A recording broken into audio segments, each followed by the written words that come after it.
É um privilégio não apenas estarmos juntos, mas também podermos nos apresentar diante de Deus e adorá-lo. E se você percebeu, as músicas, todas elas falaram sobre como será esse dia. Dia glorioso. Louvado seja o Senhor. Dia maravilhoso. Porque Jesus está voltando em breve. Voltando novamente. Sim, Jesus. Meus filhos estavam cantando. Em breve, muito em breve, nós vamos ver o Rei. Nós falamos sobre isso, cantamos sobre isso, mas realmente não conseguimos imaginar. E a Bíblia diz que palavras não podem expressar isso. E o espírito de profecia diz que está além de qualquer possibilidade de imaginação humana. Nossa imaginação é pobre demais para descrever. Nossa linguagem, nosso vocabulário, pobres demais para descrever isso. E você sabe, eu não consigo evitar. Mas penso naquele dia, penso na preparação, penso na crise final, penso nas coisas que estão acontecendo agora no mundo. Eu não tenho tempo, nós não temos tempo para abordar algumas coisas, mas se tivéssemos um pouco de tempo para falar um pouco sobre o que está acontecendo no mundo religioso e assim por diante. Os eventos estão realmente se precipitando. Jesus está vindo. Nós sabemos disso. A questão é, você está pronto? Você vai estar lá? Ele virá. Ele virá para você? Agora, se você pensar bem,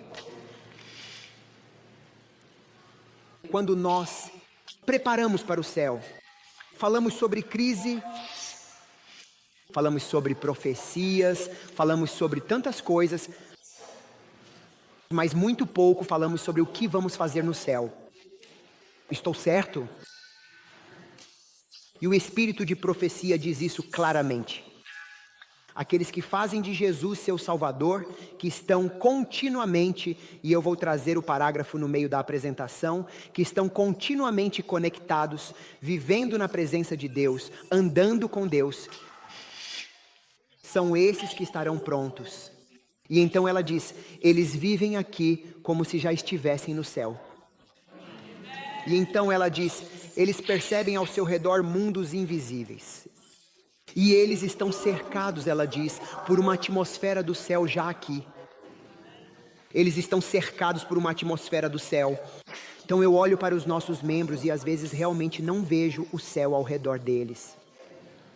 Na verdade, eu os ouço pregando. Se você se batizar, vai ser tão feliz quanto eu sou. Você entende o que eu estou dizendo, não entende? Estou lhe dando a melhor esperança e alegria possíveis. Cercado por uma paz e uma alegria que não podem ser explicadas. Jesus nos deu a sua paz. Paulo diz que devemos nos alegrar sempre. Se você tem um Deus que é o Rei do Universo, que te ama a ponto de ter se entregado através de seu Filho na cruz, para te perdoar, para te salvar, que Ele te deu o seu Espírito, para agir em você, te transformar e te preparar. Que Ele está vindo muito em breve para te buscar, para estar com Ele, para te restaurar e passar a eternidade com Ele. Se você realmente acredita nisso, você não deveria se alegrar? Por que fixaríamos nossas mentes nesta vida curta em vez de fixar nossa mente na eternidade? Eu me lembro de conversar com uma das minhas igrejas e eles disseram, pastor, mas há desafios nesta vida. E eu lhes dei o versículo da Bíblia. Eu disse, sim, existem e eu também tenho desafios. Todo mundo tem. Ninguém está isento, sabe? Mas eu peguei uma corda e fiz nós a cada 25 centímetros e pedi para duas crianças, uma na frente e outra no fundo da igreja, segurarem a corda. E eu disse, se vocês imaginarem que essa corda não vai só até ali, mas dá a volta na terra, no universo, para sempre. E essa corda nunca termina. E cada distância entre dois nós, cada 25 centímetros, representa 10.000 anos. Então isso significa que aqui são 1.000 anos, e isso significa que aqui são 100 anos, e é nisso que você foca. Eu quero isso aqui. E Deus diz, o que há de errado com você? Vale a pena sofrer qualquer coisa aqui, se você puder ter aquilo. E Deus fará qualquer coisa aqui para nos dar aquilo, para nos levar até lá. E nós não focamos lá, só focamos aqui. E Deus diz, eles não entendem, eles são tão cegos. O que valeria a pena conquistar aqui e perder a eternidade? Não estou dizendo que não devemos ter uma casa. Nós temos uma casa. Espero que você também tenha, sabe? Louvado seja o Senhor, que você não deveria ter um carro. Não, esse não é o meu ponto. Estou dizendo que Deus deve ser o centro da sua vida. Que sua mente deve estar focada em Deus, porque se você não se concentrar em Deus agora, me diga, você vai se concentrar em Deus lá? Você vai aproveitar o céu? Então vamos começar um pouco. E então, deixe-me perguntar, em algum momento, alguém já fez algo realmente bom, gentil ou especial por você, com a intenção de te ajudar, apoiar ou facilitar a sua vida em toda a sua trajetória durante todos esses anos até agora? Você já recebeu a ajuda de alguém? Sim ou não? Ok, boas respostas. Agora deixe-me fazer a segunda pergunta. Você disse obrigado ou não? Espero que sim. Agora, a última pergunta. Quantas vezes você disse obrigado? Uma vez, 2 vezes, 10 vezes? Se alguém fez algo por você... vamos esquecer. Você pode... Vamos colocar assim, você consegue ir orar e por tudo o que Deus fez por você, encontrar uma forma de preencher 1 minuto inteiro só agradecendo? Consegue? Sim ou não? Algumas pessoas não ouviram. Ok, então você consegue preencher 1 minuto inteiro agradecendo, ok? E se dissermos para preencher 10 minutos agradecendo, você conseguiria encontrar motivos para agradecê-lo durante 10 minutos? Ok. Próxima pergunta, não tenho certeza se você deveria responder. Se eu te desse 1 hora para agradecer a ele, você conseguiria encontrar o que dizer durante 1 hora para agradecê-lo continuamente por 1 hora? Isso é, algumas responderam, outras foram honestas e ficaram em silêncio. Vocês todos são honestos. Agora, a próxima pergunta, por favor, não respondam, porque não quero que digam algo que não seja verdade. Se eu te desse 1 ano, você conseguiria preencher 1 ano inteiro, 24 horas por dia, todos os dias, quero dizer, cada segundo, 1 ano inteiro, continuamente dizendo obrigado? Você encontraria motivos para agradecê-lo sem parar durante 1 ano? Não respondam. Como você pode passar bilhões, trilhões, ou seja lá quantos anos no céu, agradecendo e louvando o Senhor continuamente? Você consegue fazer isso? Obrigado. Obrigado, obrigado, obrigado. Obrigado, obrigado, mais 2, obrigado. Obrigado. Semana que vem, obrigado. Você consegue fazer isso? Ou isso é lavagem cerebral e entediante? E você diz, cara, preciso tirar um cochilo. Como você consegue fazer isso? Você acha que se não agradece a ele agora vai ser feliz e aproveitar o céu? Como é o céu? Como você pode viver aqui como se vivesse no céu? O que significa ser grato? O que significa ser grato? Veja, em nossas orações, uma vez eu fiz uma pesquisa e ouvi várias orações, depois coloquei tudo no computador. E depois de 6 meses ouvindo orações, descobri que, em média, 92% das nossas orações são de petição. E então, os 8% restantes se dividem entre outras coisas, das quais apenas cerca de 3 a 4% são de agradecimento. Então, na oração, a gente só fala, ajuda-me, por favor, me perdoa, me dá, me cura, meu trabalho, meu eu. E muito pouco de obrigado. Muito interessante. Minha esposa e eu, quero dizer, fui criado em uma casa onde meu pai tinha essa filosofia de que se você realmente diz como, você sabe, como eu amo Jesus... Se o seu telefone tocar, é melhor que seja Deus te ligando.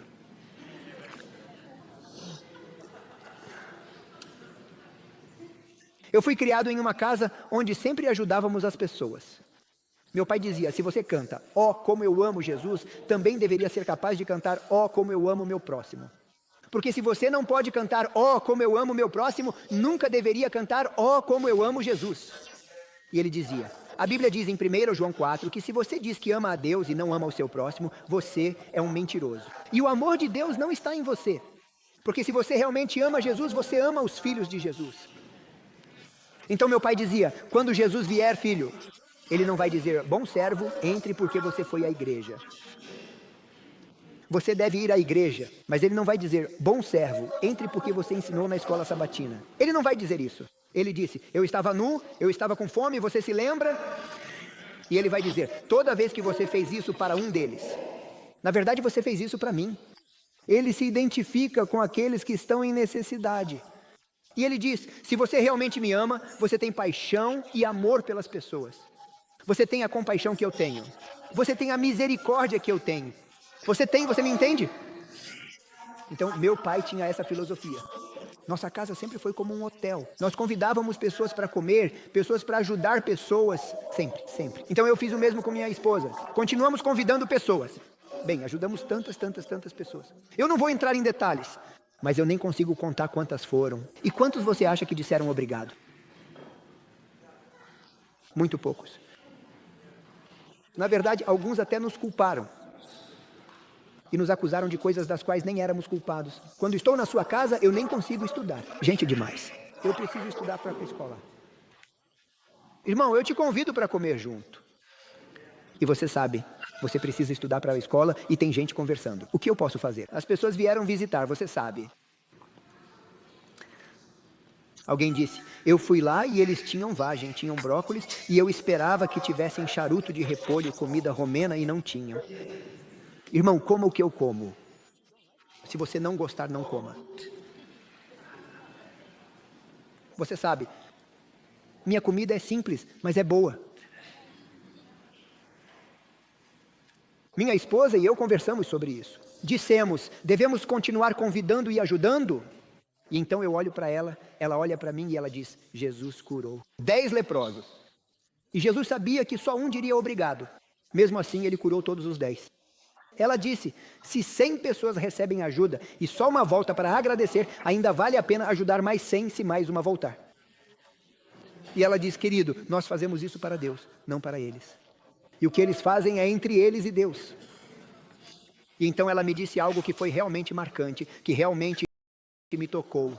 Ela disse, Deus nos abençoou tanto, então temos o dever de abençoar os outros a partir disso. Então vamos continuar abençoando. Essa foi boa. E assim Deus te ajudou tanto? Quantas vezes você diz obrigado? Porque no céu é isso que você vai fazer. Eu fui ao seminário 3 vezes antes de me permitirem fazer a prova uma vez. Eles nem sequer me deixavam entrar. Além disso, para fazer o exame. E eu me lembro que era muito jovem e na primeira vez que quis ir, havia uma lei na Romênia. Você não podia ir para nenhuma escola, universidade ou faculdade antes de servir o serviço militar. Por lei, você deveria ir para o serviço militar e então eles lhe davam um documento comprovando que você cumpriu o serviço militar. E só então você tinha permissão para ir para a faculdade, ensino superior e assim por diante. Bem, eu não tenho paciência. Eu queria ir para o seminário e me preparei. Fui até o pastor e disse, estou pronto. Ele disse, você estudou? Sim. E o manual? Eu sei de cor. Você está brincando. Eu disse, na verdade não. Eu sei o manual palavra por palavra, de memória. E entreguei o manual para ele. Eu disse, abra-o. Onde?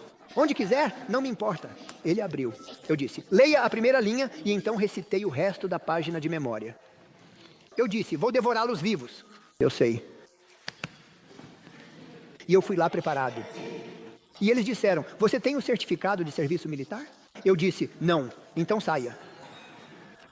Então isso é contra a lei. Ah, foi o fim do mundo.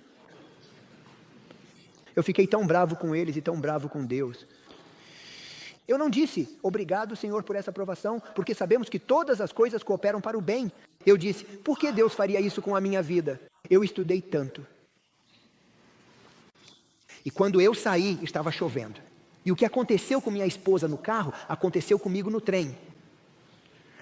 E eu estava em uma cidade chamada Timisoara, e enquanto eu atravessava o bonde, é um trem que vai para a cidade. Eu não sei como se chama isso em inglês.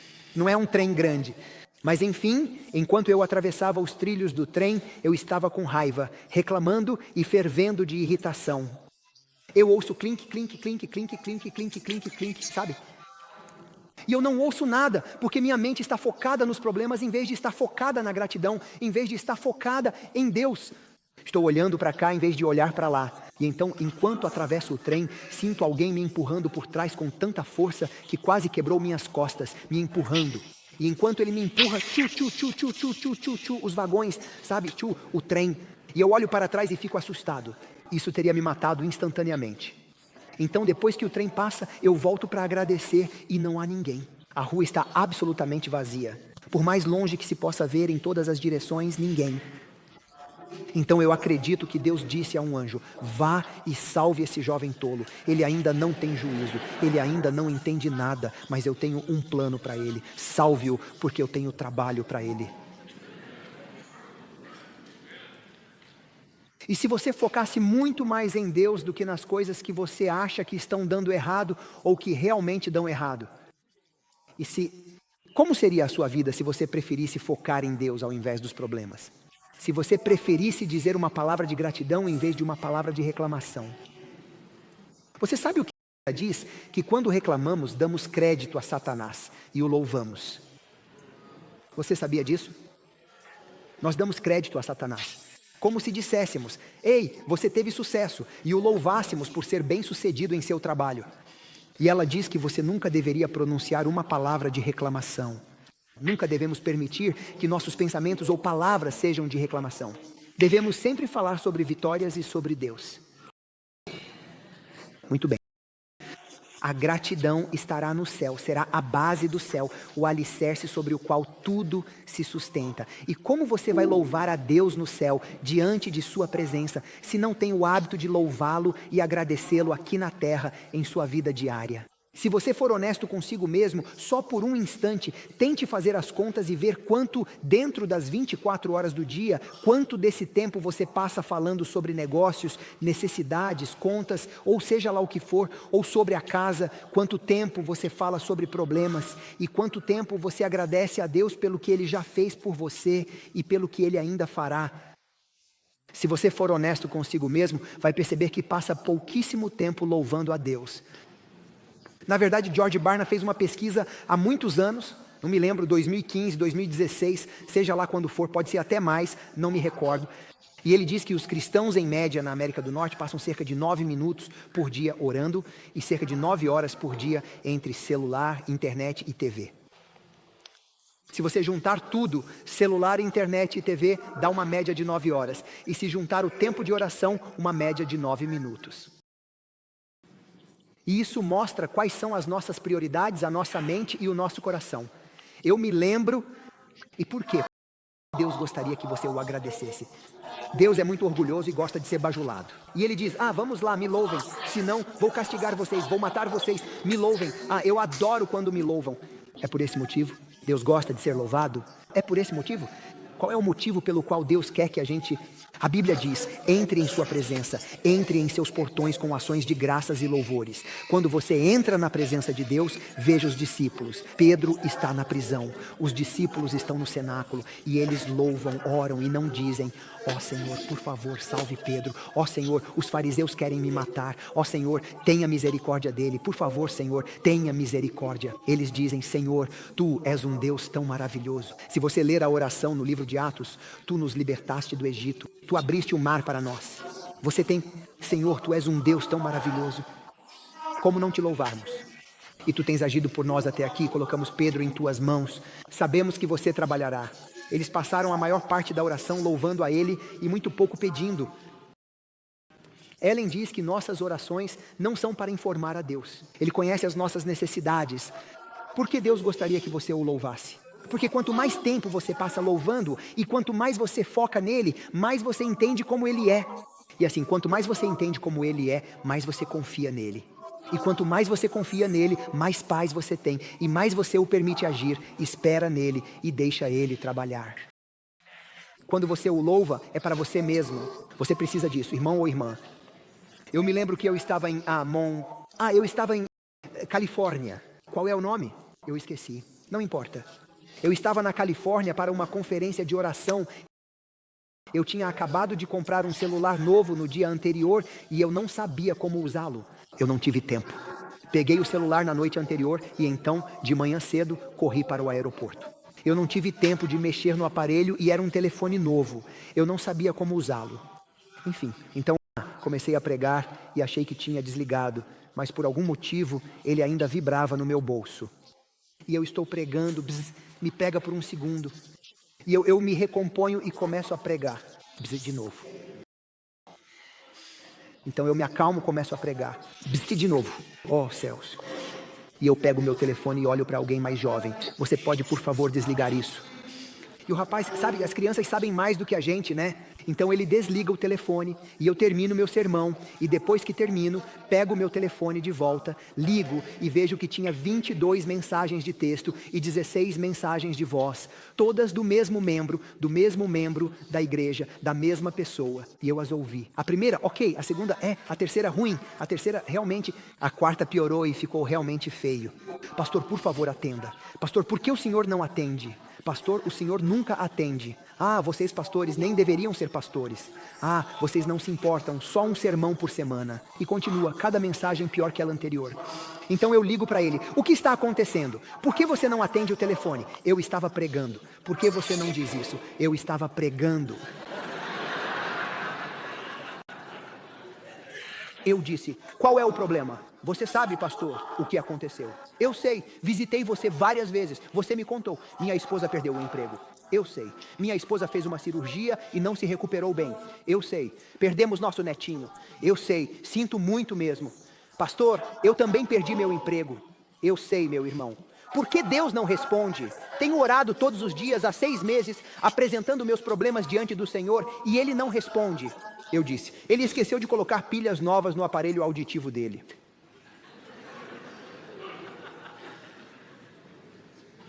Ele disse, o quê? Você está brincando?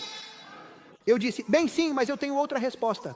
Eu disse, ele não gosta de você, você realmente não parece, você não é bonito. Ele disse, pastor, pare com isso, Deus não se importa, porque ele não responde. Eu conto meus problemas para ele todos os dias. Eu disse, você está ouvindo a si mesmo? Ele disse, o quê? Eu disse, você está ouvindo a si mesmo quando você foi batizado nesta igreja? Há 40 anos, eu sou adventista de 4ª geração.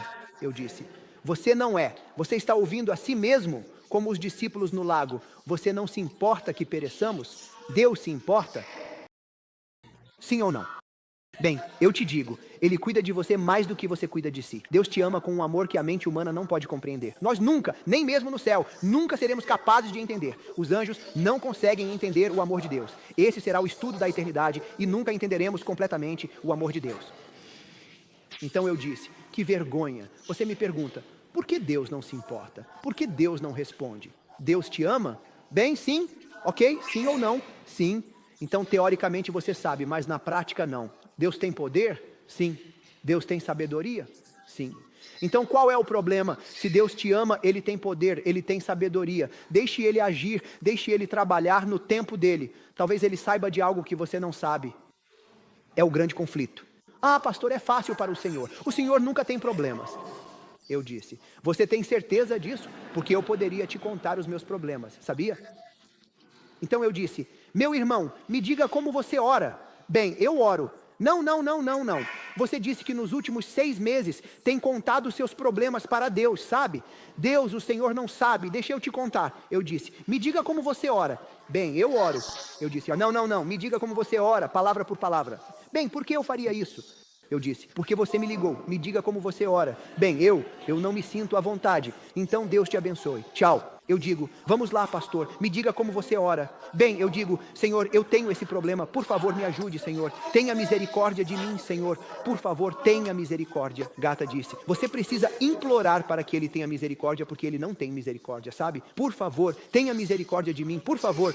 Eu disse, irmão, o seu problema não é o problema que você tem. O seu problema é que você realmente não conhece a Deus. E esse é o maior problema, porque a vida eterna é conhecer a Deus e você não conhece o seu Deus. Então, em vez de contar a Deus pelos últimos 6 meses os mesmos problemas, você deveria ter tentado nos últimos 6 meses conhecer a Deus. E isso teria te ajudado. Porque quanto mais você fala sobre os seus problemas, mais deprimido você fica e maiores eles parecem ser.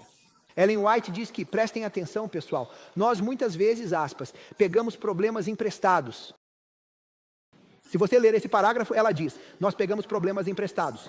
Ela diz, nós nos preocupamos com coisas que podem acontecer, que não aconteceram, que nunca vão acontecer, e mesmo assim nos matamos de preocupação.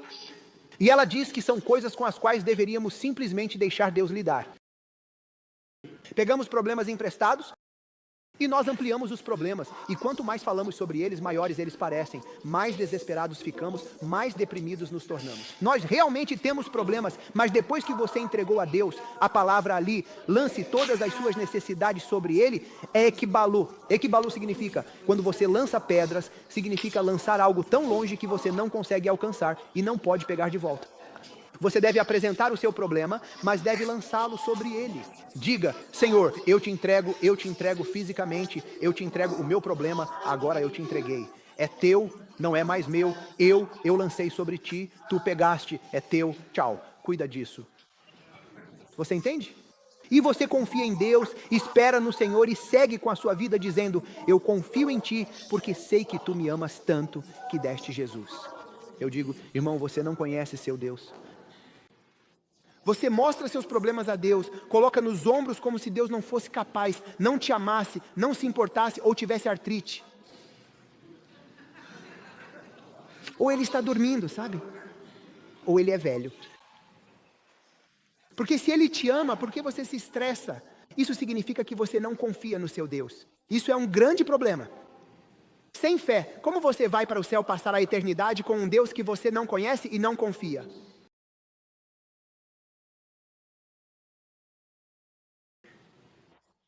Dizem, pastor, como eu devo orar? Eu digo, irmão, amanhã de manhã, quando você acordar, faça palavra por palavra o que eu te disser. Pastor, eu preferia que o senhor orasse por mim, porque se o senhor orar por mim, Deus vai ouvir. Eu digo, irmão, nós temos adventistas católicos. Se você orar, se você falar com Maria e ela falar com Jesus, ele vai te ouvir porque você é um sacerdote e você tem mais rápido. Você tem um caminho mais curto. Você não fica na fila, entendeu? Você tem acesso mais rápido. Meu irmão, Deus te ama tanto quanto me ama, e você tem acesso a Ele tanto quanto eu tenho acesso a Ele, e nós devemos orar uns pelos outros, mas você não deve nunca pensar que se você orar por mim, você deve orar. Você está me entendendo? Esse conceito de que se um homem santo, eu não sou santo, converse com a minha esposa, se um homem santo orar por você, Deus vai ouvir, mas Ele não ouve quando você ora. Irmão, se você for com humildade e um coração quebrantado e disser, Senhor, eu preciso de Ti. Então eu disse para ele, quero que você faça o seguinte, amanhã de manhã, quando for orar, quero que conte a Deus alguns milagres que Ele já fez por você no passado. Ele disse, por quê? Porque eu estou mandando, porque eu sou o pastor e você me ligou. Ah, isso não faz sentido, não vou fazer isso. Ok, tchau. Qual é o sentido de ir ao médico? O médico te dá a receita e você diz, não vou fazer isso. Pare de ir ao médico. Pelo menos assim você não paga a consulta, o convênio e o... Sabe? Eu disse, você veio até mim, eu estou te dizendo o que fazer. Amanhã de manhã, diga a Deus 5, 6, 7, 10 coisas que Deus já fez por você no passado. As orações que Deus já respondeu para você. Eu não me lembro de nenhuma. Isso é um problema. Temos uma tendência de lembrar de todos os nossos problemas dos últimos 100 anos, mas não lembramos de uma bênção da semana passada. Marido e mulher começam a discutir. Eles estão casados há 40 anos e lembram de cada problema que tiveram nesses 40 anos de casamento. E não se lembram de um dia bom sequer. Pare de falar sobre problemas. Lembre-se das coisas boas. Eu disse, não me diga que em 40 anos sendo adventista, Deus nunca respondeu uma oração sua. Havia uma senhora que escreveu uma carta para Ellen White e disse, eu não tenho fé. E ela respondeu, Deus deu a todos uma medida de fé. O problema é que você não exercita a fé.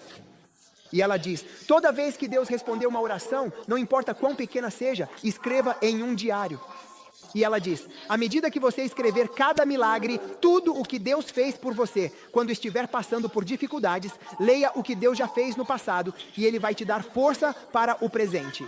Ao se lembrar de que Deus esteve com você nas crises anteriores, você terá fé de que Deus estará com você na crise atual. E Ellen White diz, não temos nada a temer, a não ser que esqueçamos como Deus nos guiou no passado. E a Bíblia diz, bendize, ó minha alma, ao Senhor, e não te esqueças de nenhum de seus benefícios. E Deus disse a Moisés em Deuteronômio, escreva estas coisas e repita-as para seus filhos e netos o tempo todo. Repita o que eu fiz por você. Ao repetir as bênçãos e intervenções de Deus, você percebe que já esteve em crise antes. Não é a primeira nem será a última crise. E Deus agiu, e Ele é um Deus bom, e não te abandonou. E Ele vai terminar o que começou. E Ele vai agir agora. E só porque você não vê, não significa que Deus parou de te amar. Ele conhecia a sua vida, Ele sabia de tudo, e ainda assim escolheu morrer por você e te amar. Então eu disse para ele, anote e conte a Deus o que Ele já fez por você. Pastor, eu entendo o que o Senhor está dizendo, mas não me lembro. Peça para Deus te lembrar. E então eu disse, número 2, quero que você diga a Deus em oração. Leia, abra a Bíblia em oração e diga a Deus as promessas dEle para você. Senhor, Tu prometeste que mesmo quando eu passar pelas águas, Tu estarás comigo. E eu creio. Diga, eu creio. Eu creio, eu não entendo, mas realmente acredito que Tu cumpres a Tua palavra e farás o que prometeste aqui. E Senhor, Tu prometeste que mesmo na minha maternidade, Tu nunca me... Senhor, eu creio nisso, obrigado. E Senhor, Tu está me acompanhando? Leia 5, 6, 7, 10 promessas da Bíblia. Pastor, mas isso não faz sentido. Apenas faça o que eu estou dizendo só uma vez. Pastor, mas eu preciso contar meus problemas. Irmão, você tem contado seus problemas pelos últimos 6 meses. Não faça isso amanhã. Amanhã apenas diga essas coisas para Ele. Pastor, e se Ele não responder? Bem, no pior dos casos você vai morrer. Se você morrer, eu prometo que vou fazer o melhor sermão fúnebre de todos os tempos e pronto. Não se preocupe. E ele disse, pastor, pare de brincar. Eu disse, faça o que estou te dizendo. E eu disse, então quero que você ligue para alguém e conte sobre as intervenções, como Deus já agiu por você no passado e fale das promessas. Por que eu ligaria para alguém? Porque o espírito de profecia diz que Deus não precisa de nós. Deus poderia fazer as pedras pregarem. Mas Deus nos chamou porque ao trabalharmos com outros, nos tornamos cada vez mais parecidos com Jesus e ficamos cada vez mais fortes. Ao servir, nós crescemos. Então quero que você conte para outros, para que você possa crescer. Caso contrário, você vai continuar sempre fraco. Um bebê espiritual. Temos um monte de bebês na igreja, batizados há 50 anos, há 20 anos, todos de fralda. Reclamando o tempo todo. Diga, irmão, precisamos amadurecer. Então eu disse para ele, ligue para alguém para você fazer isso. E ao contar para outras pessoas, você fica cada vez mais forte. Você se desenvolve. Eu disse, faça isso e depois me ligue de novo. Ah, não tenho certeza. Então pare de me ligar. Me prometa que você... Ok, eu prometo. Ele me ligou às 5h15. Eu disse, isso tem que ser bom. Ele disse, pastor, eu não consegui esperar até as 8h. Eu tive que ligar, fiz o que o Senhor disse. Eu realmente não confiava em você, mas eu prometi, então fiz. E pastor, quando comecei a contar para Deus o que Ele já fez por mim no passado, comecei a lembrar de outras situações, e isso realmente começou a me dar confiança. Lembro que já tive crises terríveis antes na minha vida, e agora, olhando para trás, elas nem parecem tão ruins, e Deus resolveu tudo em todas as vezes, e Ele começou a me acalmar. E ele disse, é a primeira vez em 6 meses que eu sinto paz. E então ele disse, quando comecei a recitar, a ler as promessas da Bíblia, no começo, ele disse, não fazia sentido. Deus já as conhece. Por que eu diria a Deus o que Ele prometeu? Deus já sabe. O problema é que você é quem não sabe. Ele disse, quando comecei a ler para Deus as promessas da Bíblia, por algum motivo comecei a sentir alegria. Fazia muito tempo que eu não sentia alegria no meu coração. E ele disse, pastor, eu nunca canto. Eu comecei a cantar. Eu fiquei tipo, uau, o que aconteceu com você? Ele disse, eu comecei a cantar. E ele disse, então liguei para meu colega de trabalho. Ele perdeu a esposa para o câncer, o filho em um acidente de carro e perdeu o emprego. Quando liguei para ele, contei o que Deus fez por mim e falei para ele das promessas de Deus. E disse: meu amigo, isso é para você também.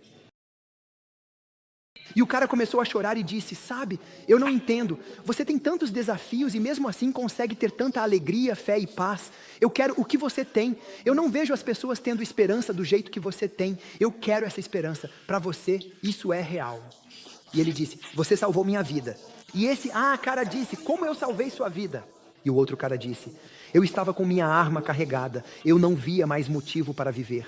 Perdi minha esposa, perdi meu filho, perdi meu emprego, então eu estava pronto para puxar o gatilho e naquele momento o telefone começou a tocar. E eu quero que você saiba, você salvou minha vida. Então ele disse: pastor, eu orei uma vez do jeito que você falou e tudo mudou. Eu quero orar desse jeito todos os dias. Quanto nós realmente perdemos com uma vida tão triste e preocupada, porque não gastamos tempo louvando, refletindo sobre o que é importante? Preferimos gastar tempo reclamando. O céu é totalmente sobre louvor. O céu não é um lugar silencioso. É um lugar muito barulhento, porque eles simplesmente cantam aleluia o tempo todo. Então isso é interessante, deixa eu entrar no assunto. Ok, então diz: entrem por suas portas com louvor. Dê graças quando as coisas vão bem. É isso que está escrito. Deus quer que você dê graças em todas as circunstâncias.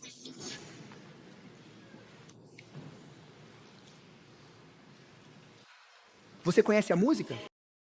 Alegrai-vos sempre no Senhor. Outra vez digo, alegrai-vos.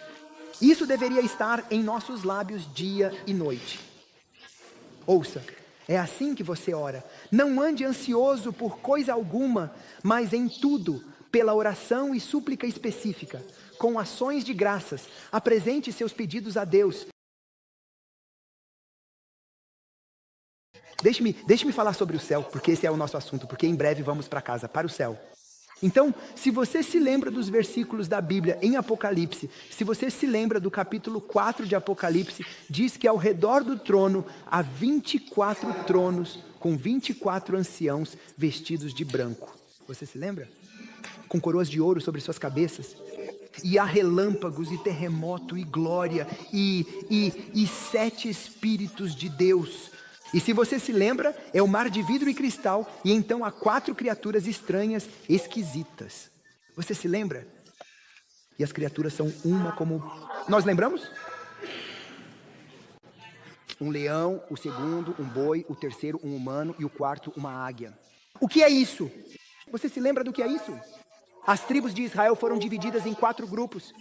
3 tribos ao norte, 3 tribos às tendas ao sul, 3 estavam a oeste, 3 estavam a leste. E eles tinham 4 bandeiras, cada grupo de 3. Era uma bandeira com um leão, uma bandeira com um boi, uma bandeira, lembre-se, com um rosto humano e uma bandeira com uma águia. E esses eram os símbolos de Deus. Ele é o leão, o rei. O boi representava o trabalho, a missão e também o sacrifício. E então, o humano representava que Deus queria nos criar à sua imagem, para termos o poder de pensar, para termos a liberdade de escolha, E então, a águia simboliza a sabedoria de Deus para ver tudo e saber tudo. E esses eram os símbolos. Enfim, então essas 4 criaturas, e depois os anjos, e depois uma multidão enorme. E todos eles, o que fazem no céu? Dia e noite, com intervalos a cada 2 horas. Está escrito isso? Sem cessar eles cantam: Santo, Santo, Santo é o Senhor Deus Todo-Poderoso. Santo, Santo, continuamente. E eles se curvam e cantam santo de novo, e depois cantam santo de novo, e depois cantam santo de novo, e depois cantam santo de novo, e então eles, entendeu? Quer que eu continue repetindo? E depois de 1000 anos eles continuam, clamaram: a salvação pertence a Deus, louvado seja o Senhor, aleluia, digno é o Cordeiro, santo é Deus. E eles simplesmente não param. Se você se lembra, de manhã eu falei sobre Paulo explodindo em uma doxologia de louvor. Você se lembra? Os anjos no céu e as criaturas e todos, eles explodem em uma doxologia de louvor. E então todos os anjos se juntam a eles, e depois o grande coral de todos os salvos de todas as gerações, e todos cantam bênçãos e glória e sabedoria, e assim por diante, e assim por diante, e assim por diante. Irmão e irmã, quão rápido você se cansa? Em quanto tempo você se cansa de cantar santo e aleluia? Sabe, depois de 450 anos você ainda vai querer cantar aleluia? Seja realista. Pense sobre isso.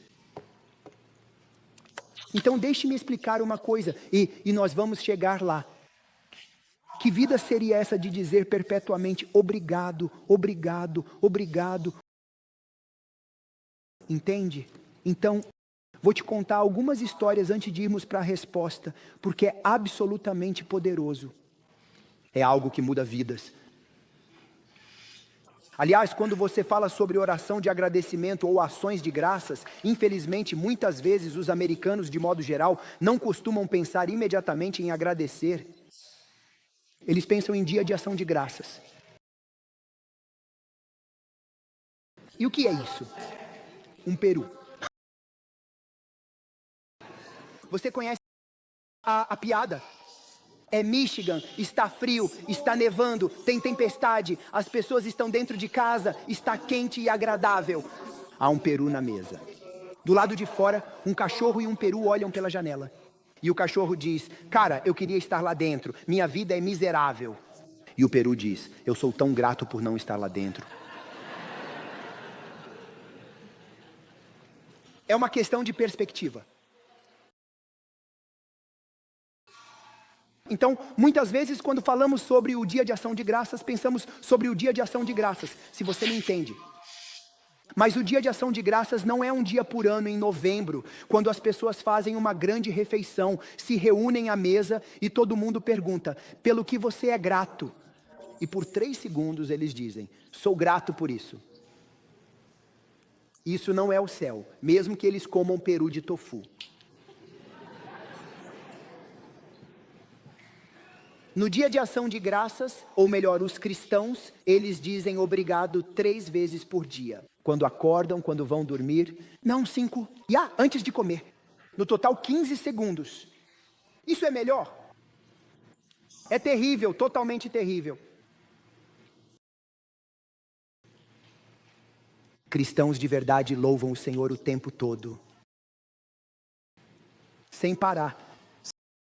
Ok. Então vamos entrar um pouco no assunto. Você conhece a música? Eu tenho essa alegria no meu coração. Então, ação de graças não é isso. Não é isso.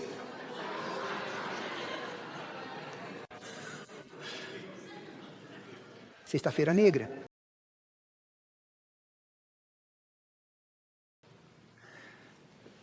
Então, o que significa dar graças ao Senhor continuamente? Quero que você pense sobre isso. Se você puder fechar os olhos e realmente tentar, faça um esforço para imaginar de verdade. Se conseguir, imagine o início da crise final, a lei dominical sendo aprovada, propriedades sendo confiscadas, empregos sendo perdidos. Você não poderá ir ao supermercado. Está claro, você não poderá comprar nem vender. E você vai depender, assim como Israel no deserto dependia de Deus para o alimento, você vai depender de Deus. Agora lembre-se, Israel, quero dizer, eles viram o mar se abrir. Quero dizer, se você for ao lago Michigan e ver o lago se abrir e você estiver no meio ou se você for ao Atlântico, ou seja lá onde for, e ver o mar se abrir, isso é um milagre e tanto. E o que eles fazem? Logo depois eles adoram uma vaca. Ó, vaca sagrada, obrigado por nos tirar dessa. Como a mente humana pode ser tola. Estou certo? Que tolice. Quando o trem quase me matou, eu me ajoelhei na rua e disse: Senhor, obrigado por salvar minha vida. E depois eu esqueci disso. Nunca mais agradeci. É assim que somos. Nós esquecemos as bênçãos, lembramos dos problemas. Então, voltando, se você imaginar a crise final, e você não pode comprar nem vender, e você passa por essa crise terrível, e há catástrofes, há incêndios, há tornados, e tudo isso acontece, O Espírito de Cristo diz que não será uma crise, serão muitas crises ao mesmo tempo. Não apenas incêndios, não apenas tornados, não apenas terremotos, não apenas... Mas ao mesmo tempo colapso econômico total. Ao mesmo tempo nenhuma política terrível. Ao mesmo tempo tudo, a economia vai cair de tal forma que será... Basicamente o dinheiro não terá mais valor. Eu me lembro que na Romênia, depois da Revolução, minha esposa e eu tínhamos algum dinheiro guardado. Tínhamos quase 1 milhão. Da noite para o dia, quero dizer, em poucos dias, poderíamos comprar uma cadeira, não uma sala de estar inteira. Com aquele dinheiro, uma cadeira. O dinheiro perdeu o valor imediatamente. E eles pararam de vender porque não sabiam qual era o valor, pois o valor de manhã não era o mesmo à tarde, até que o dinheiro se estabilizasse. Você nem conseguia comprar. Foi terrível. A economia está colapsando, tudo está acontecendo. E então eles aprovaram o decreto da morte, e você foge para os lugares mais desolados, e eles vêm atrás de você. E naquela noite terrível, em que você não sabe o que está acontecendo, e não sabe como vai terminar, naquela noite daquela grande crise, há um terremoto. E durante o terremoto, o céu se abre como um pergaminho. Você se lembra? E você vê uma nuvem negra e imagina ao olhar para o céu, e essa nuvem vai se aproximando cada vez mais, cada vez mais, cada vez mais. E à medida que a nuvem se aproxima, ela fica mais brilhante e maior. E então, quando ela se aproxima, você começa a ver milhões de anjos e vê Jesus no meio, e vê o brilho e a glória, e vê o seu Deus face a face, e você diz: este é o meu Senhor, nós estávamos esperando por ele. Algumas pessoas correm e se escondem, e você está feliz de uma felicidade que palavras humanas não podem descrever. E Jesus para cima da terra, e ele toca a trombeta, e instantaneamente os túmulos se abrem, e eu vou ver meu Pai novamente. Eu estou esperando por esse momento. Se você perdeu alguém, um cônjuge, um filho, um pai, eles vão sair dos túmulos saudáveis, e os anjos vão trazê-los até você, e vocês serão reunidos. Você consegue sequer imaginar isso? A alegria, o milagre da ressurreição. E então eles serão transformados, e eles se levantarão, e você será transformado, e você se levantará, e vocês encontrarão Jesus nos ares. Então, e você voa para um planeta e passa o dia inteiro visitando Ishu. Você voa para outro planeta e visita. E por 6 dias você viaja pelo universo e visita planetas não caídos. E então, no 7º dia, Shu, nos portões do céu. E os portões são tão brilhantes que tiram sua fala, sua mente. Você nem consegue olhar e fica tipo, uau. E a mente humana não consegue nem compreender. E as palavras humanas não conseguem expressar. Você fica sem palavras. Você fica maravilhado. E os portões se abrem e você entra. Você consegue imaginar isso? Eu vou te dar um exemplo bem pequeno. Quando viemos para a América, eu não sabia muito inglês. Eu sabia umas 5, 6, 7, 10 palavras. Eu não sei, mais ou menos. Obrigado, tchau, não, sim, sabe como vai? Esse tipo de coisa. Assim, se eu falasse por 2 horas, eu ficava com dor nas mãos, porque eu falava mais com as mãos do que com a boca. E então eu ia para a escola, e alguns deles falavam, tipo, eles engoliam metade das palavras. E então eu não entendia nada e eles vinham, porque se eu não entendia, eles achavam que se falassem mais alto na minha cara, eu entenderia melhor o inglês. E eles diziam, você entende o que eu estou dizendo? E isso era tão ofensivo. E então eu estou humilhado e estou com fome. Quer dizer, estou com raiva deles e eu odeio isso. E eu não tenho comida e não tenho dinheiro. E eu tinha dinheiro na Romênia, e eu tinha um negócio na Romênia, e éramos muito prósperos. E nosso amigo disse, venha, este é o dinheiro, este é o meu negócio, eu vou pagar sua mensalidade, eu vou pagar. E ele envia uma carta para a escola e coloca a declaração e tudo mais. E então, uma semana depois que chegamos, ele tem um ataque cardíaco. E ele ficou 9, 6, 8, 9 minutos morto. E eles o trouxeram de volta com choques elétricos, mas ele perdeu a memória. Ele ficou mais de meio ano no hospital. Ele perdeu o negócio, perdeu a casa, perdeu o barco, perdeu tudo. Então aqui estou eu. E eu digo para a mamãe, vamos voltar. E ela diz, não, viemos para estudar. Você fica e termina a escola. Nós vamos dar um jeito. E ela arranja 3 empregos e eu arranjo 2 empregos. E eu desafio alguns exames e faço 3 anos em um, 27 créditos no primeiro semestre, 25 no segundo semestre, 17 créditos no verão. E eu me formei e eu não sabia inglês. E eu tive que fazer aulas de computação e nunca tinha visto um computador na vida. Então eu fico olhando onde é que liga esse negócio? O que é o espaço? E eu fico tipo, uau, você sabe? E eu tenho que aprender hebraico e grego a partir do inglês e eu não sei inglês e é tudo. Então foi isso que eu fiz. Era absolutamente uma missão impossível, sabe? Certo? Então eu me ajoelho e literalmente, como minha esposa pode testemunhar, eu realmente aprendi de forma física e concreta, ajoelhando-me no chão com humildade, de joelhos, diante dela, mostrando o quanto esse gesto foi importante para mim. Eu lia uma palavra, ia ao dicionário, escrevia o que significava, voltava e lia de novo. Levava 2, 3 horas para ler uma página. E eu disse, Senhor, é absolutamente impossível para mim fazer isso, a menos que o Senhor faça. Então eu vou entregar a minha escola, meu corpo e minha família ao Senhor e vou pedir que o Senhor faça isso em mim. E eu orei sobre cada página. E de alguma forma o tempo voou e no final do ano recebi uma carta. E nela dizia, notas máximas. E adivinha o que eu fiz? Ei, olha para mim, eu consegui. Sabe o que eu fiz? Eu fui para o meu quarto. Eu comecei a chorar. Eu me ajoelhei.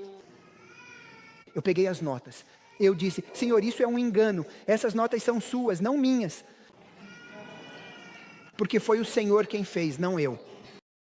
E eu disse, não há como eu te agradecer. Quando os portões do céu se abrirem e você vir Jesus, fique na fila porque eu sou o primeiro a falar com ele, tá bom? E eu vejo Jesus. O que você acha que eu vou dizer? Ah, sim, desculpa, que bom te ver. Obrigado, tchau, agora estou ocupado, vou fazer uma visita. É isso que você vai dizer? Ah, o céu. Quando você vê o céu, você esquece todas essas provações. Elas não importassem mais. E você vai se ajoelhar, segurar os pés dele, e eu acho que você vai beijá-lo para sempre e dizer, obrigado, obrigado, obrigado, obrigado, obrigado, obrigado, obrigado, obrigado, obrigado. E eu vou dizer 1 milhão de vezes, e Jesus vai dizer, ok, há outros na fila. Ele diz, já basta, levante-se, venha aqui, quero te dar um abraço, eu morri por você, eu te amo, você é meu filho, você é minha filha, está tudo bem. E então ele diz, vá. E eu não quero deixá-lo ir. Ele diz, vá. Eu disse, Jesus, por favor, posso passar mais um ano com você? E então, eventualmente, ele me convence e eu vou. E ele diz, vá e fale com Abraão. Vá e fale com Noé. Vá e fale com Moisés. Vá e faça uma visita. Vá e plante um jardim. Aquela é a sua casa ali. Uau, minha casa fica no lago. Eu amo isso. E então, 1 semana depois eu volto. E começo a observá-lo, e enquanto observo, vou visitar Deus o Pai, e o vejo em sua glória, e assisto Deus criando os mundos e as estrelas. Uau, eu digo aleluia e vejo os anjos, uau, aleluia. E então eu o observo novamente, e então eu o observo. E então meu anjo vem e me mostra a minha vida, e me mostra a cruz. E depois de cerca de 500 anos, Deus diz, amigo, você já está aqui há 500 anos. Está na hora de ir tomar um banho, sabe? E eu digo, Senhor, eu nem percebi quando o tempo passou. Posso ficar mais 10 anos? Por favor, eu simplesmente amo te observar, nunca é o suficiente. Deus diz, tudo bem, não vai ser. Você o louva, não porque ele diz, é melhor me louvar, senão eu vou te matar. Você não vai conseguir ir para casa. Deus diz, vá visitar planetas, vá fazer alguma coisa. Sabe, eu quero ficar na sua presença. Eu quero te observar. Eu quero ver como você trabalha. Eu quero te ver. O problema que temos hoje é que somos tão miseráveis, tão infelizes, tão deprimidos e temos tão pouca fé porque focamos tanto nos problemas e tão pouco em Deus. Se você o observasse todos os dias, você o louvaria agora. Porque quanto mais você o vê, mais você o conhece, mais você o entende, mais você o ama, mais você o louva. E é uma reação natural. Não é algo que você impõe. Eu tenho que louvar o Senhor, sabe? Eu não tenho escolha. Eu sou cristão. Vai ser uma explosão natural, uma doxologia de louvor. É uma reação de ver Deus. Você não consegue se controlar. Quando você realmente vê Deus, você fica maravilhado. A razão pela qual não temos fé, a razão pela qual lutamos, a razão pela qual não temos alegria, a razão pela qual a nossa pregação do Evangelho não tem poder, é porque não vemos Deus. E se você realmente quer passar a eternidade com Ele, você precisa começar agora. Essa é a chave para se alegrar no céu. Aliás, vou te contar uma história. Eu amo o hino Face a Face com Cristo, meu Salvador. Você conhece muito bem esse hino, tanto quanto eu. Meu avô cantava todos os dias de sua vida hinos sobre a segunda vinda. E eu perguntava a ele, por que o Senhor canta isso? E ele dizia, filho, é para isso que eu vivo. É isso que está no meu coração, na minha mente, na minha vida. Esse é o objetivo, né? O centro, a razão da minha vida. Eu não tenho outro motivo para viver. Eu só quero ver Jesus face a face. Meu pai dizia, mesmo que Jesus fosse pobre, mesmo que não houvesse ruas de ouro, eu ainda assim estaria disposto até a morrer por ele, só para vê-lo por um segundo. Pessoas que fixaram sua mente. A Bíblia diz, tu conservarás em perfeita paz aquele cuja mente está fixa nos problemas. Não nos problemas, mas em ti. Esse é o nosso problema. Nossa mente está fixa nos problemas em vez de estar fixa em Deus. E irmão e irmã, isso não é nenhum bicho de 7 cabeças. Nós conhecemos a teoria. O problema é que somos muito fracos na hora de praticar. Você já esteve em um acampamento no ano passado, 2 anos atrás, 3 anos atrás, 5 anos, 10 anos atrás. Você já ouviu tantos sermões. Se você volta para casa e não pratica o que aprendeu, por que está aqui? Você perde seu tempo, eu perco o meu tempo. Sejam praticantes. E ouçam, você vence, você ganha quando pratica. Quanto mais tempo você passa louvando ao Senhor, mais paz e alegria você tem. Quanto mais poder você tem, mais você conhece a Deus, mais você se torna atraente para os outros. Sua religião se torna real.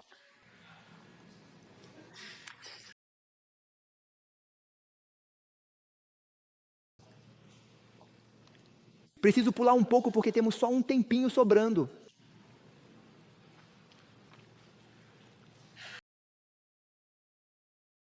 Eu estou pulando algumas histórias, algumas explicações e algumas coisas. Mas eu quero te contar uma história. Esta é uma história bonita e poderosa. Então essa é a história.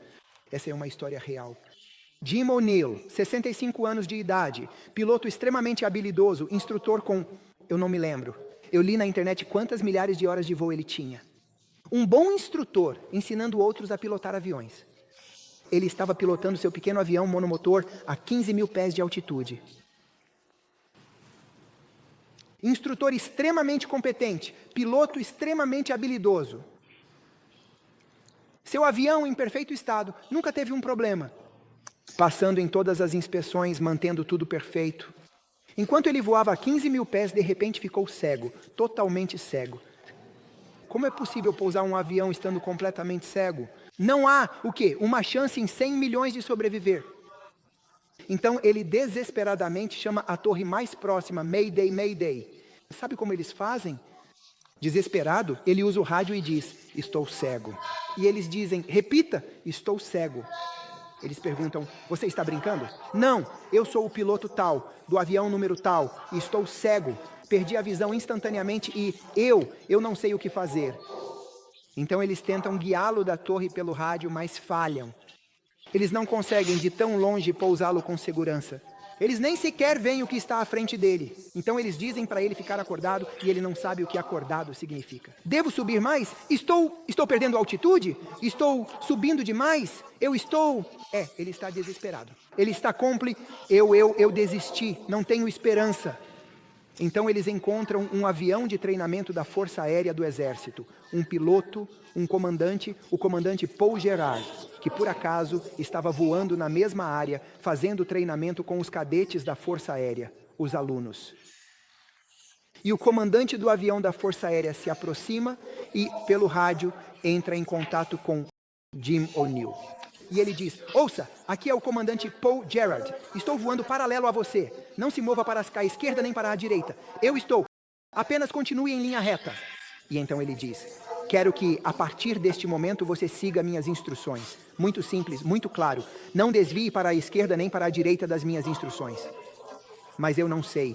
Eu não consigo ver. Estou desesperado. Eu tenho esse problema. Eu não consigo ver. Eu entendi. Eu sei disso. Por favor, pare de me dizer isso. Eu realmente sei disso. O que eu quero que você faça agora é se concentrar em me ouvir e seguir minhas instruções. Essa é a sua sobrevivência. Ele diz: ok.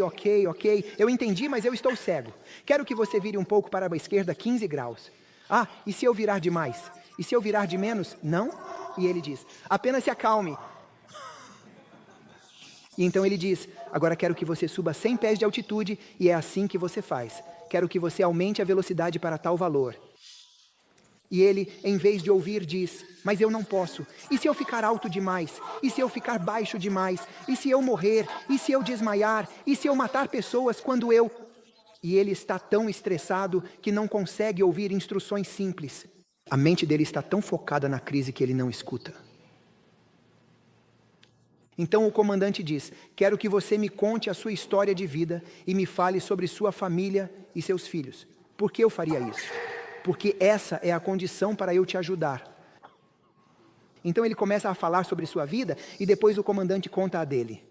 Por 40 minutos eles conversam e, enquanto isso, começam a construir uma amizade. À medida que constroem amizade, constroem confiança. Quando passam a se conhecer, ele diz: sabe, você é um cara legal, acho que devo confiar em você.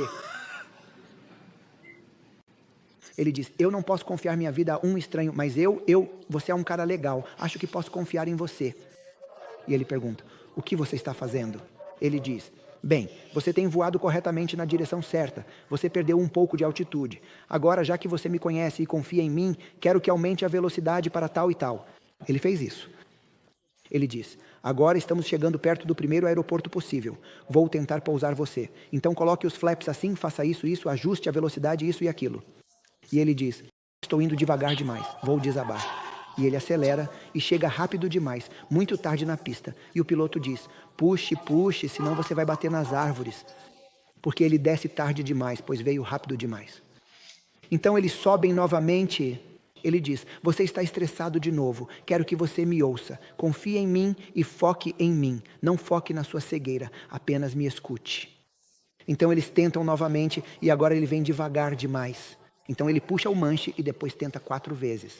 Finalmente, na 4ª tentativa, ele conseguiu pousar o avião, mesmo estando totalmente cego. Esta é a imagem real. Embora ele E então, o filho do Sr. O'Neill, Douglas, disse: meu pai voltou para casa e não conseguia se controlar. Ele disse: esse cara me fez pousar cego. Eu poderia ter morrido e teria matado várias pessoas se tivesse caído. Eu nunca, jamais poderei agradecê-lo o suficiente por salvar minha vida. Então ele liga para o piloto e diz: tudo bem se eu vier todo fim de semana e passar o fim de semana com você? Eu vou trazer um presente e nós vamos comer juntos. Eu trago a comida, eu só quero te ver. E ele responde: você é bem-vindo. E no fim de semana seguinte: tudo bem se eu vier de novo? E ele, sua esposa e seus filhos começam a ir todo fim de semana e passar tempo com o comandante do exército. E ele diz: olha, você salvou minha vida. Eu nunca vou conseguir te agradecer o suficiente. Isso é uma espécie de ilustração do que Deus fez por você e por mim.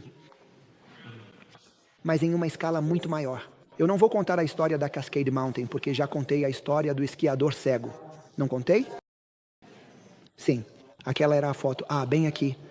Esta é a foto. Você está vendo?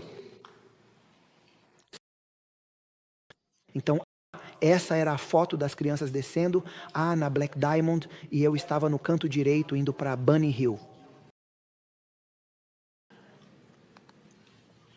Então, meus irmãos e minhas irmãs, aflições, cruzes, tentações, adversidades são os obreiros de Deus para nos refinar, nos santificar e nos preparar para o céu. Todos os nossos sofrimentos e tristezas, todas as nossas tentações e provações, todas as nossas mágoas e dores, todas as nossas perseguições e privações, enfim, todas as coisas cooperam para o nosso bem. Se em sua perplexidade eles olharem para ele, em vez de olharem para os problemas, se falarem sobre ele, em vez de falarem sobre os problemas, ele os tirará das provações refinados e purificados. Ele não permite que nenhuma aflição venha sobre sua igreja, a não ser aquela que é essencial para o bem eterno deles. Nada contribui mais para promover a saúde do corpo e da alma do que um espírito de gratidão, reconhecimento e louvor. É um dever positivo resistir à melancolia, desconectar pensamentos e sentimentos, tanto quanto é dever orar. Se estamos a caminho do céu, como podemos ir como um grupo de enlutados, gemendo e reclamando durante todo o caminho até o céu? Você gostou dessa, não foi? O rosto de homens e mulheres que andam com Deus expressa a paz do céu. Eles estão rodeados pela atmosfera do céu. Para essas almas, o reino de Deus já começou. Eles têm a alegria de Cristo, a alegria de ser uma bênção para a humanidade.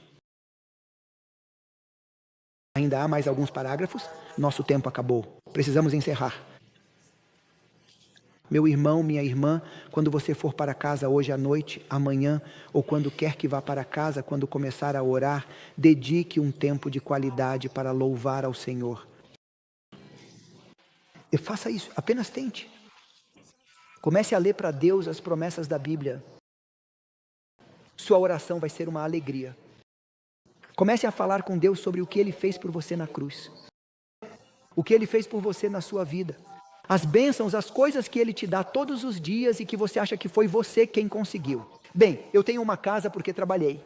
Não, você tem uma casa porque Deus te abençoou. Você pode trabalhar no jardim e então os servos podem comer tudo, como comeram minhas árvores, depois que eu as comprei e plantei. Você pode construir uma casa e então o fogo ou o tornado podem levá-la embora, ou o câncer pode tirar você daqui. Você tem o que tem porque Deus te deu. Então dedique tempo para louvá-lo pelo que você tem. Dedique tempo para louvá-lo pela eternidade. Como você pode agradecê-lo o suficiente pela eternidade? Como você pode fazer isso? Passe tempo conversando com Deus sobre as coisas boas e você verá que as coisas ruins vão ficando cada vez menores. E quanto mais você fala sobre as coisas boas, menos estresse você tem com as coisas ruins. Você vai perceber que quanto mais fala sobre as coisas boas, maior Deus parece ser, mais amoroso Deus parece ser, e mais você percebe que não tem nada a temer. Que você tem um Deus maravilhoso em quem pode confiar, mesmo que não entenda. Você não precisa entender. Você só precisa conhecer o seu Deus e vai começar a louvá-lo e a ter paz e alegria. E você vai experimentar o céu na terra. E sua casa vai se tornar um pedaço do céu. Minha esposa tinha clientes, antes de estar na conferência geral. Minha esposa tinha clientes, veteranos. E toda vez que os assistentes sociais vinham, eles perguntavam aos veteranos, como você se sente nesta casa? Porque nas casas anteriores você reclamava. E eles sempre dizem, é como se estivéssemos no céu. Essas pessoas oram e cantam, comem bem, são felizes e nos levam com eles para fazer compras e nos levam com eles para a igreja. Quando chegam em casa, nos envolvem no momento de oração deles. Esta casa é um pedaço do céu.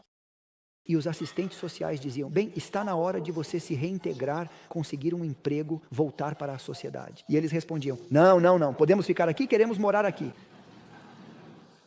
Deixe sua casa se tornar o céu. Isso é bom para sua família, isso é bom para seus filhos, isso é bom para você. Deixe o céu habitar em seu coração, em sua casa, em sua igreja. Jesus está voltando. Se você não começar a viver com Deus aqui, acha que vai para lá? Você acha que vai começar a louvá-lo instantaneamente quando chegar ao céu? Você precisa começar a louvá-lo agora.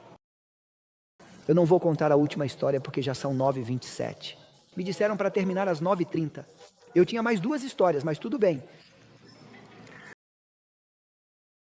Vamos cantar juntos. Cara a cara com Cristo, meu Salvador, em um momento de profunda emoção.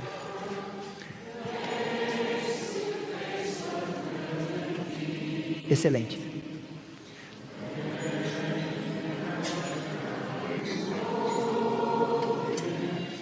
Ele é o Cristo, o Salvador, que verdadeiramente morreu de fato por amor a mim.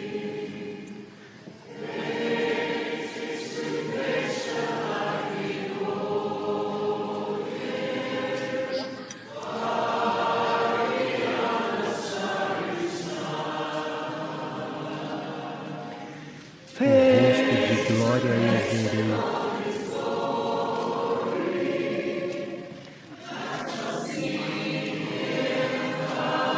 Você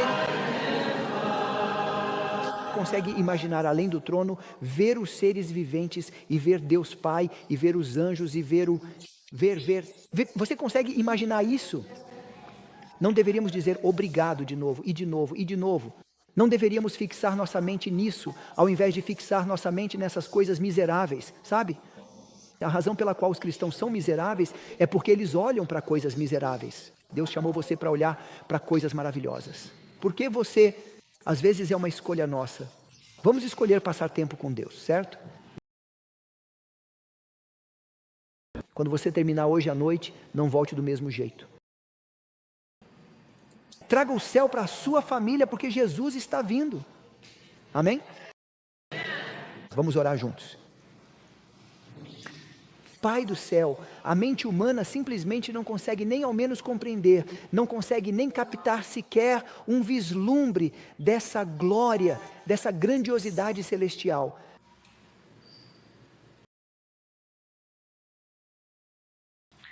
Nós não merecemos, Senhor. Nós não merecemos um dia, um momento no céu, quanto mais a vida eterna para todo o sempre. Quanto tempo dura a vida eterna? C. Como podemos pagar pela cruz? Como podemos sequer pagar pelas bênçãos diárias? Nós nos acostumamos tanto ao maná que às vezes nem sequer o valorizamos. Nós nunca pensamos no céu. Ajuda-nos a fixar nossos olhos na cruz. Ajuda-nos a fixar nossos olhos no céu. Ajuda-nos a fixar nossos olhos em Ti. Ajuda-nos a fixar nossos olhos nas promessas. Ajuda-nos a Te conhecer, a Te louvar, a Te agradecer e a sermos cheios de alegria, nunca nos desconectando de Ti. Permita-nos experimentar o céu agora. Oramos em nome precioso de Jesus e Te agradecemos, Senhor. Nós Te amamos. Amém.